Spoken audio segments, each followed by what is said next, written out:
Hi everybody, it's Kerrie here at the North East Autism Society and I'm joined today by Tony and Danny from the Life Science Centre. Hi. And today we're going to be doing an experiment with fruit and vegetables. That is right. This year, 2021, is the International Year of Fruits and Vegetables. And this got me thinking about science activities you could do that involve fruits and vegetables. Today's activity is one of my favorite ones, and it involves raisins. Ooh, yummy. I like raisins. They're sweet and chewy. They are. I like raisins too. But we're not eating them yet. Oh. We need to do our activity first. As well as raisins, we're going to be using a tall, clear glass. Oh, I've got a clear glass, but it's not as tall. I hope it's okay. That should work as well. The important thing is that it is clear so you can see what's happening inside it. And we will also be using some lemonade. Okay, I haven't got lemonade, but I've got some fizzy tonic water. Is that okay? Again, that works well as long as it's fizzy and again, colorless so that we can see what's happening. Okay. First thing is to pour our fizzy drink into our glass. Pour the drink into the glass. And you want to do it as full as you can, but you don't want it to be right to the top. There we go. And in a moment, we're going to add 4, maybe 5 raisins and observe closely what happens to them. Okay. Raisins. Right. 1, 2, 3, 4, 5. Okay, let's see what happens. They're floating. Oh. They look like they're dancing. Wing up. Some are sinking and some are floating, and they're just kind of jiggling around. I might add 1 or 2 more. Woo! Good plan. Let's do that. Hey, there they go.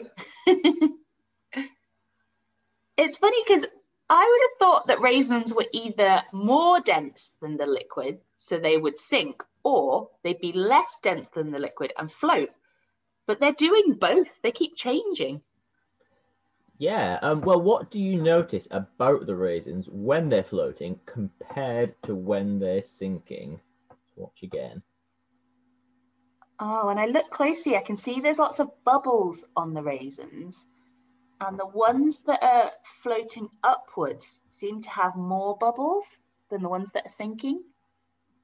That is a good observation. Those bubbles are carbon dioxide, which is the gas that makes fizzy drinks fizzy, and it's dissolved inside the liquid. But when it touches something like the glass or like the raisins, those bubbles stop being dissolved. That gas stops being dissolved and forms bubbles on the surface of whatever it is. And I guess because raisins are wrinkly, they've got a bigger surface area, so more bubbles can stick on them. Exactly, yeah, a lot more places for the bubbles to go. And so that raisin covered in bubbles, it acts like if you're wearing armbands in a swimming pool. It changes so the raisin is less dense than the liquid it's in, and so it floats to the top. But when it gets to the top, all the bubbles escape into the air, and so it is more dense and sinks back down again. And then it gets more bubbles and it goes back up and then loses the bubbles and it goes back down. And if you look at mine, they're really going for it. Yours are doing lots of very energetic dancing. I think Danny's are moving faster because his glass is taller. Tony, you've got a shorter glass, perhaps, because his seem to be moving faster than yours. Yeah, I don't know if that's because of the glass, maybe, because the glass could is be. small. Another difference in our experiment is that Danny used lemonade and I used tonic water, so perhaps the lemonade was fizzier with more carbon dioxide in it too. So that could be another experiment you could try. You could get different sizes of glass and see if that changes how they move, or if you have different liquids, you could try that. But also, it's just a nice thing to sit and watch. It's quite soothing in a way, watching them go up and go down, and just looks quite nice.